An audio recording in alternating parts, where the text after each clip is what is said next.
Hi, good morning. I'm with Asad Malik and Saly.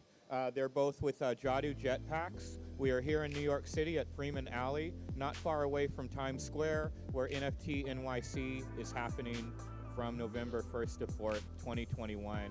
It's an awesome conference all about NFTs, movers, shakers, innovators, thought leaders. And speaking of thought leaders, the gentleman here, Jadu Jetpacks, is very well known in the gaming industry and also the metaverse. It is a product that pretty much took the industry by storm. I was looking on OpenSea this morning, and the floor price looks amazing for something you'd buy for like 0.11. It basically allows you to fly around the metaverse with your own jetpack, which is really cool. I'm sure the whales are just loving something like this. And if I'm not mistaken, it was initially created for the Meebits, but since we have both Asad Malik and Saly here, we're going to discuss not only the product that everyone knows about, but they have something new they'll be introducing, and maybe we'll get a little inside scoop on that because it's happening tonight at Dreamverse. So, Asad. Hello. First I want to say thanks for taking the time, and Jake as well. I know you're busy people. You have a lot going on. Have a big event tonight. So first, would you like to preface with an introduction into your company, the roles you have, and where you see this going for yourselves? For sure. So, I'm the CEO of Jadu. We really think of ourselves essentially as an augmented reality company. That's what we've been doing for the last 5 years. We have been very purist about AR. We've not actually even touched VR. We've treated AR as a medium on its own.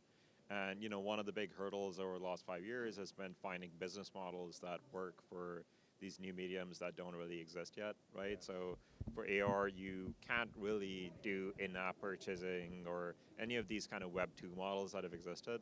My personal definition of a native Web3 company is a company that did not have a business model, and that was a Web 2 business model. So essentially, we're building kind of an augmented reality-oriented gaming world in which, metaverse items can be brought into the physical world, and you can basically experience them, interact with your space. And, that's generally the direction we're heading. Over the next year, we're going to be kind of building out our world further with all kinds of assets and, in-game items. And, various avatars that exist in the metaverse would become playable characters in AR.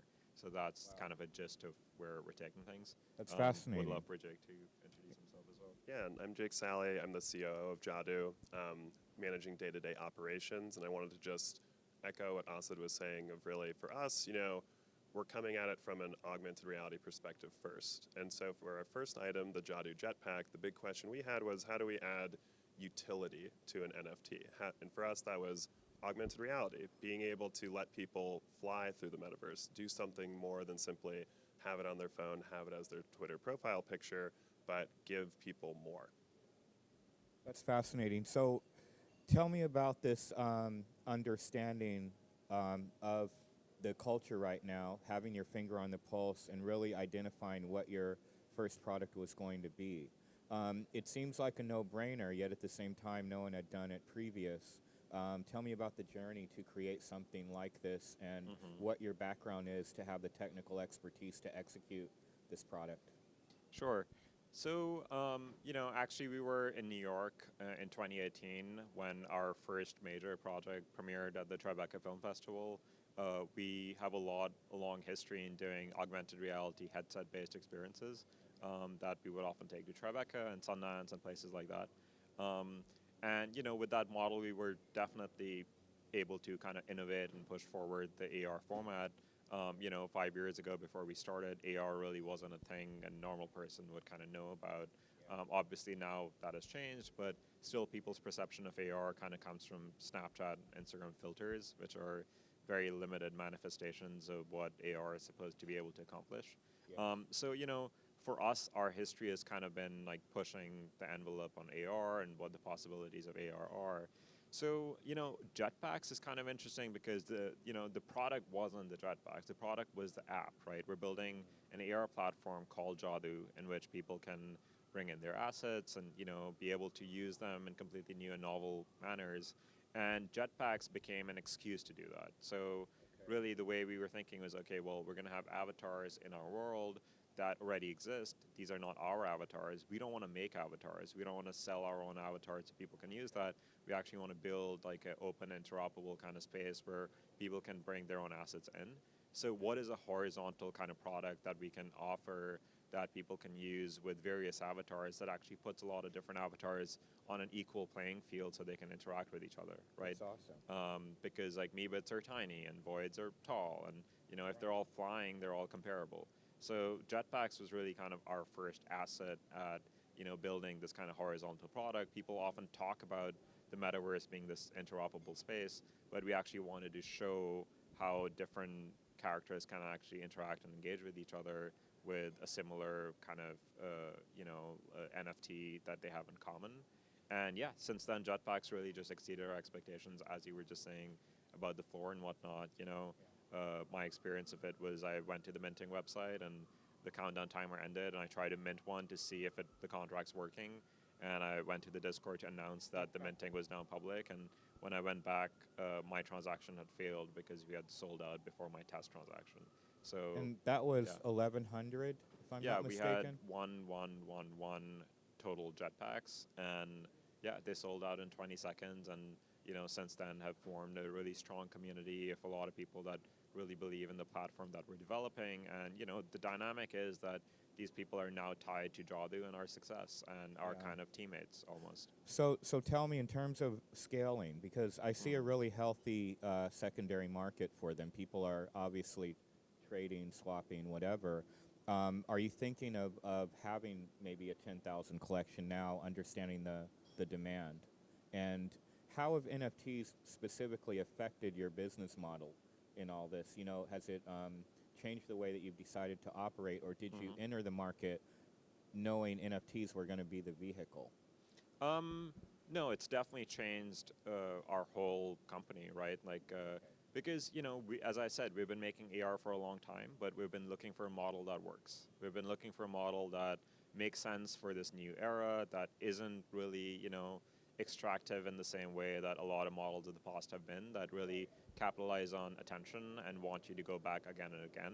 We're trying to build something that doesn't really require you to be on it at all times, and the retention levels don't have to be crazy. So it's a very different kind of dynamic that we've unlocked. As for the 10,000 items, 10,000 is a pretty arbitrary number that has emerged out of CryptoPunks being 10,000, and obviously that's become the model.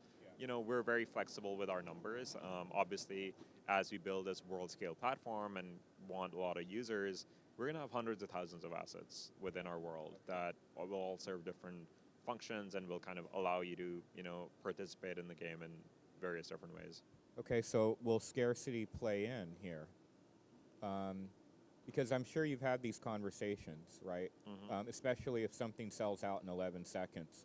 Do you feel the market's being satisfied with enough of the product in existence?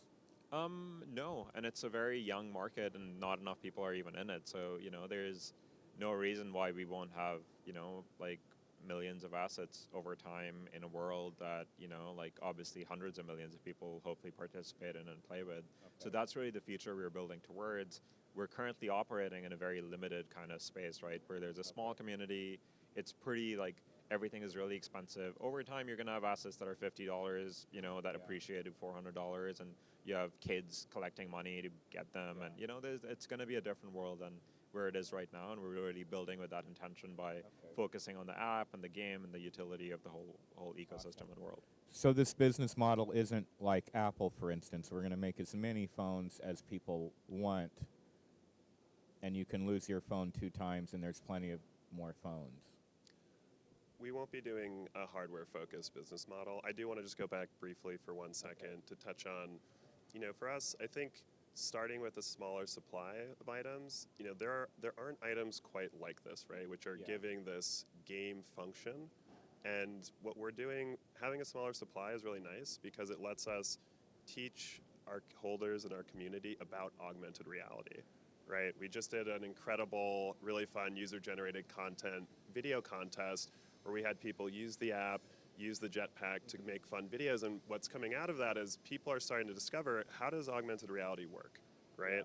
How can I have my my Meebit character flying around using this jetpack. People are making music videos, people are making short form films, and all of this is kind of unleashing a bit of a creative chaos that we really like, that is important as we kind of march forward into this, again, the definitive Web3 augmented reality platform. People have to not only have the item, but they have to understand what to do with the item. And so starting with the smaller supply lets us teach more people, and what we're already starting to see is that our community members are teaching new community members. If someone gets a jetpack and has just entered yesterday, their community members, they're like, look, here's all the crazy things you can do with that. And that, I think, is a really, really important phase to this, because this is, as Asad had mentioned, going beyond simply a 10, 15-second Snapchat filter. This is something that is a full augmented reality game world that's being built out. Awesome. So at its core, being an augmented reality company, I also know that you create holograms for TikTok stars. So tell me how that came about, and especially where do you see all of this going in terms of the way that we personify ourselves virtually and our identities? Because one of the concerns that I've had for a minute now is that in a lot of the metaverses, our existence is quite mechanical. It's quite boxy. There are a lot of us that want to express ourselves in very unique ways, and it doesn't seem that the technology has yet caught up with the way that we might want to identify in the metaverse. And perhaps mass adoption is more about people really being able to identify as they would like to. Maybe there'll be some aspect of that that draws more people into the space. So could you talk about that a little bit? Sure. So the holograms of kind of TikTok influencers and things of that nature, right? The way that we transitioned as a company over time was we were building a lot of these festival-oriented experiences that, you know, only a very limited number of people were actually able to access because, you know, they were in festivals, physical locations. When we transitioned to mobile AR, because we felt that we had to do that in order to reach more people, the big question for us was, what kind of AR can we offer on mobile that Snapchat and Instagram cannot offer, right? So with that in mind, we started doing something called volumetric video, which is essentially 106 cameras that capture talent from every angle and reproduce them as a three-dimensional realistic avatar. And so we did that for a year and a half and found some success with it. We worked with, you know, Vic Mensa to Pussy Riot to Lil Nas X, and, you know, had a lot of, you know, viral videos, and we're top 30 apps on the App Store, and, you know, we were finding good traction with that model. But, you know, at the end of the day, it is a limited model, and it is still tied to very kind of the cultural continuation of the world as it exists. And we felt a need to kind of move on from that. So over the last 4 months, we've very much reoriented ourselves to be a Web3 AR company where our focus is on, you know, the new paradigms that are existing out of this new ecosystem. And that's what we're excited about. That's what we're native to now. So, you know, we're actually going to get rid of all the holograms now, and we're going to very much dive deep into, you know, generative avatars and, you know, a world scale kind of game, essentially. So just to circle back briefly also to this question of identity in the digital space, be it the metaverse or something else, I think it's really complicated, right? Because right now we have, from these different avatar projects, there are all these beautiful artistic interpretations of what your profile picture might look like, these different 3D avatars that could be representative, that really are providing a kaleidoscopic approach to this. You can be human, you can be monkey, you can be something else entirely. And, you know, then there's, on the other side of things, there's this kind of photoreal recreation, which is some of our background coming from the hologram space. Okay. And I think what we've seen from, you know, companies like Facebook is this idea that there's going to be these deep tranches between your work self and your play self, and how you choose to portray yourself. Maybe you're going to be buttoned up in one of these, but then you're going to look pretty wacky in your, you know, where you're hanging out with your friends. And I think, you know, collectively we believe that there's probably a closer collision of these two things where you don't have to decide. If you want to look like a dinosaur in your work life, that's totally fine. And people are spending so much time in these digital spaces anyway, in these digital identities, and I think especially in light of the pandemic, there's a real comfort that everyone's starting to have of, that the Venn diagram of work life and play life is slowly becoming a circle as the tools kind of support that. So it's a good question. I don't know if there's a firm answer, but we definitely think it'll be closer to, if you want to flip through different identities, that's fine, but it's not going to be as archaic as work and play and family are all kind of in these different buckets that never overlap. Right. So Jake was actually my first producer. Basically when I was in college trying to create these AR experiences for film festivals, Jake was one of the first people. He was working at Riot at that time, which is a Verizon's 5G innovation lab. He took a bet on us and actually financed our first two projects. And we formed a really good working relationship during that time. So when I could afford to hire him, we brought him over and got him over from Verizon. So he's been with us for the last 8 months, but we've known each other for years now and have worked together for years. So, it's he's producing a whole company now, not a one-off project. Awesome. So you've known each other for years, which does bring up, I'm really curious sometimes when I talk to tech innovators how early they were sort of in the blockchain game. Mm-hmm. So can you talk to me a little bit about your knowledge and experience of crypto? Have you invested? How active have you been in that space prior to NFTs and even in parallel with your work in AR? Sure. So really what our history is in is AR. And our relationship with crypto was, I personally dabbled in Bitcoin really long ago to no end result, kind of bought a coffee from a Bitcoin back in the day kind of scenario. And then 2017, put in $1,000, lost most of it. And then it was really this November that, I was personally investing, and I invested in GRT, which is the Graph protocol, which, I put in a bunch of money in Christmas. It went down, but I'd put in enough money that I didn't want to take it out, so it forced me to learn a lot about GRT, and I learned a lot about it, and I actually got pretty obsessed with the way the protocol works, and I thought it was actually very impressive how it was working, so I decided to keep my money in, and then it shot up and actually made me a bunch of money off that. So that was kind of my first positive experience with crypto.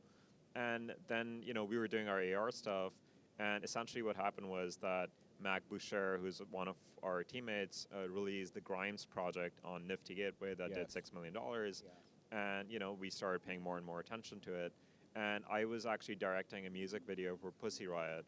And we were going to just release it on YouTube, but we decided to release it both as an NFT and on YouTube.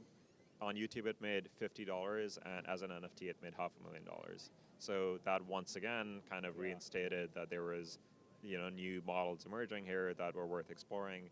And, we transitioned from being we're making NFTs to sell to some rich people to actually having a lot of our own net worths and just tie it in NFTs. And at this point, I think we're very well immersed in the ecosystem. Yeah. I'd add on top of that, Asad's worked exclusively in augmented reality. My history coming from Riot and a couple companies prior was a very wide range of different new media, from kind of headset, augmented reality, mobile, virtual reality, projection mapping, pretty much anything you can do with interesting technology. We were doing that. And I had produced at this point, prior to coming over to Jadu, about 40 XR projects. Wow. So I'd seen a lot of different things, had tried a lot of different business models, and I think really as we got deeper into this and decided to dive full tilt into this, when we released Jetpacks, that business model made more in 20 seconds than I had made in 3 years and 40 XR projects. And that, wow, I think, really, for me, sums up why this is special and why this is an important and interesting way that augmented reality can really take center stage in a way that is beyond simply these lenses, right? Yeah.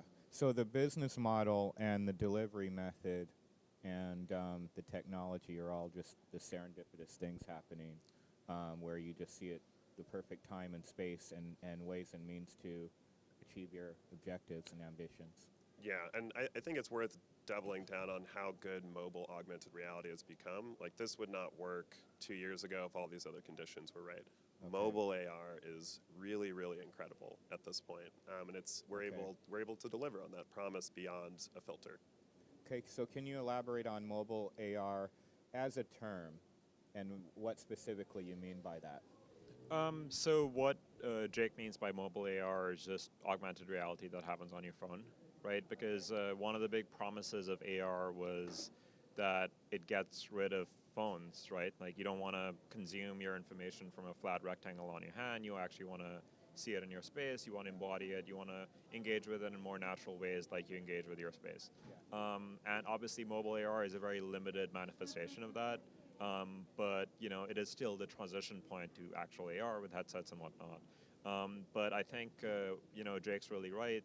Mobile AR is quite good right now if you know what to do with it, and not enough people know what to do with it because people got really tied up with Snapchat and Instagram filter creation. There's a whole ecosystem of creators that make for Snapchat and Instagram filters, but they are actually coming from a limited perspective because the tool is very limited at hand. So it actually molds your creativity to be around those limitations.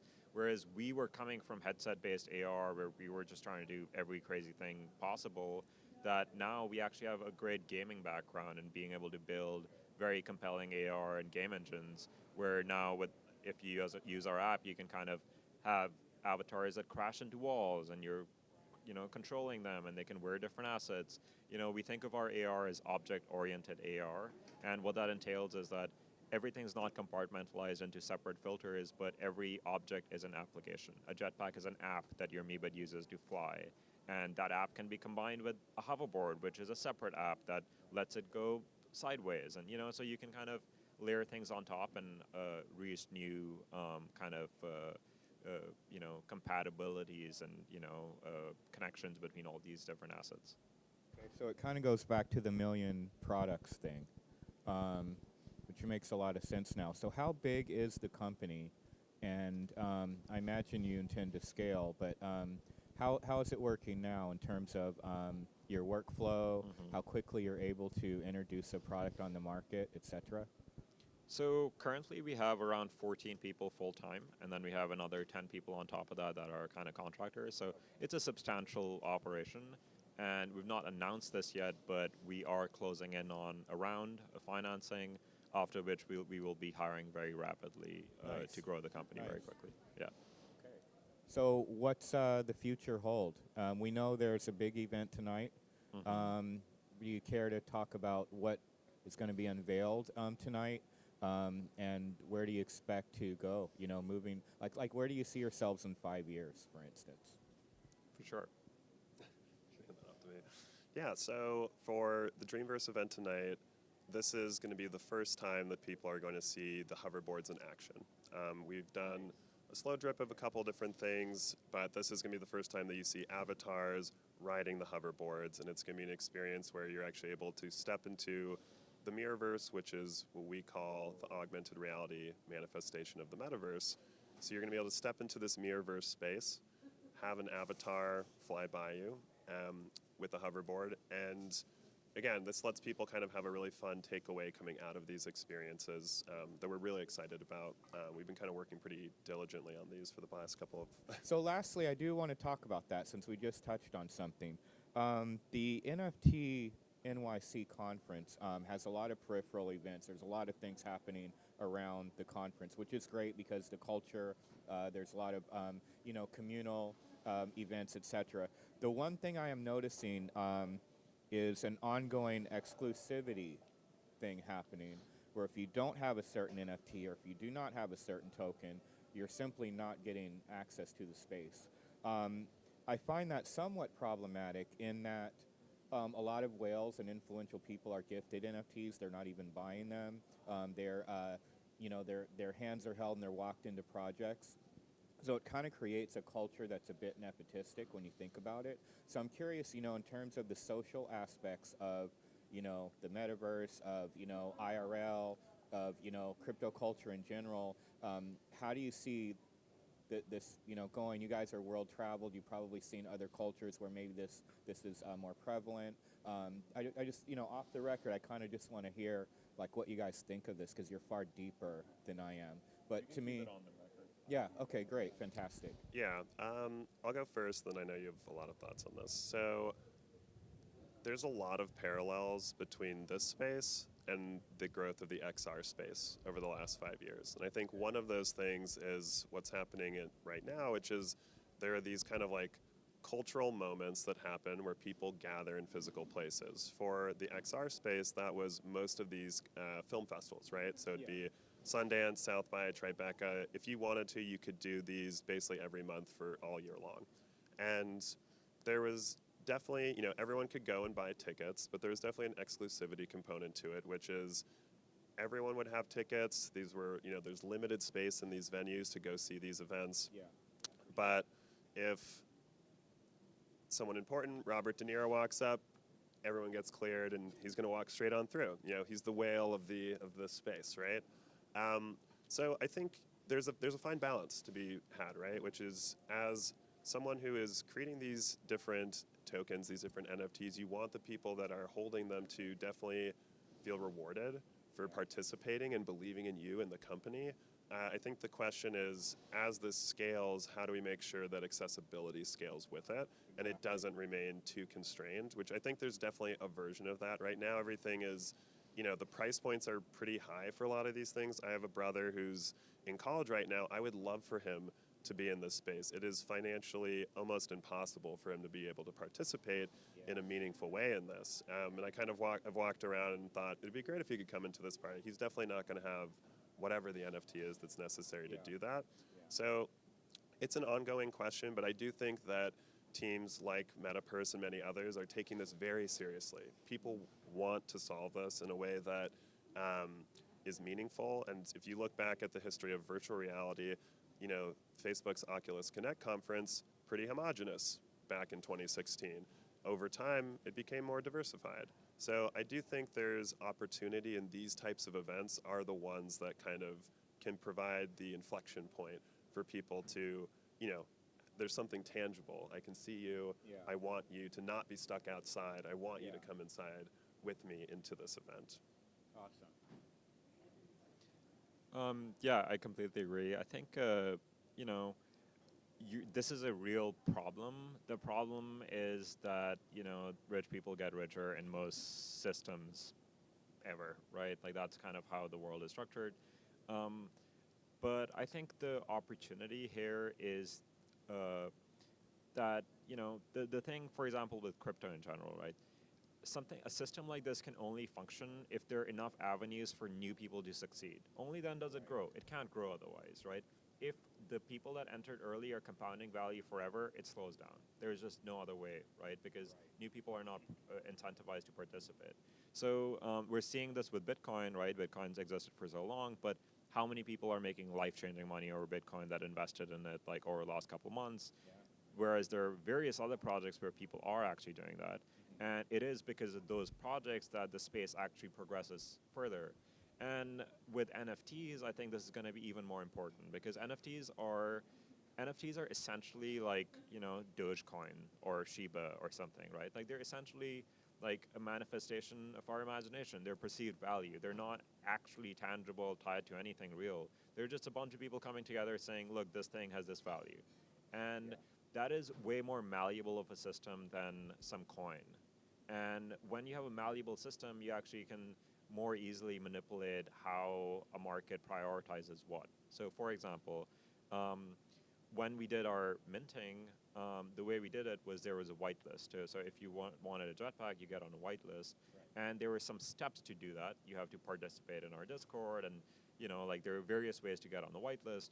But and once again, with hoverboards, we're also going to have a whitelisting mechanism. Okay. What it accomplishes is it makes sure that people that end up minting, which means people that end up getting the best price possible on it, are actually people that are active participants in our community, and over time, people that are going to be active players of our game. And they're not going to be the whales. The whales don't have time to play games, right? So it prioritizes people that actually want to support and give back to our ecosystem, and then they get a good price, and they are able to then sell to other people that, might be really wealthy already. But these people get to capture that value, right? The wealth gets distributed to people that enter through these means that we're setting up for them. So as we go into next year, our full intention is that we're building kind of a world scale game where like a Pokemon Go style scenario where you're going to have assets distributed all over the physical planet, and people are going to have to go to physical locations to find them and mint them. So only people that travel 2 hours from their town to go and find this asset will get to really like kind of utilize and extract value out of it when a rich person buys it off the secondary market from them, right? And if I'm from Pakistan, if you end up having assets in Pakistan, you don't have that many crypto rich people there.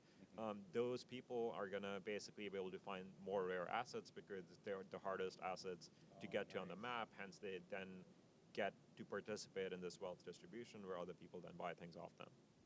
Yeah. That's really, really awesome. And I'm sure in the coding of that, you'll ensure a real democratic distribution of the rarities, etc., which really does redistribute wealth. That's really awesome. The way to do it is, you have to find the perfect balance between rewarding existing holders, right? Because that's what creates value. A new player needs to see, oh, existing holders created value, hence I can create value in the future. And then you need to be able to create value for them. So value kind of moves. It compounds for some people, but it doesn't compound forever. Because if it compounds forever, you have a system that's only slowing down, not a system that's getting faster. Yeah. I want to thank Asad Malik and Saly of Jadu Jetpacks for joining us today. It's been an awesome discussion about NFTs, crypto culture, their company, and where they're headed in the future. And tonight, if you can make it to Dreamverse, there's going to be a really, really rare experience. We're going to see I believe, an unveiling of the actual new hoverboards, which is going to be really, really awesome. I can't wait to see it, and you'll be able to find them soon enough on the blockchain. So thank you. Thank you. Cheers. All right.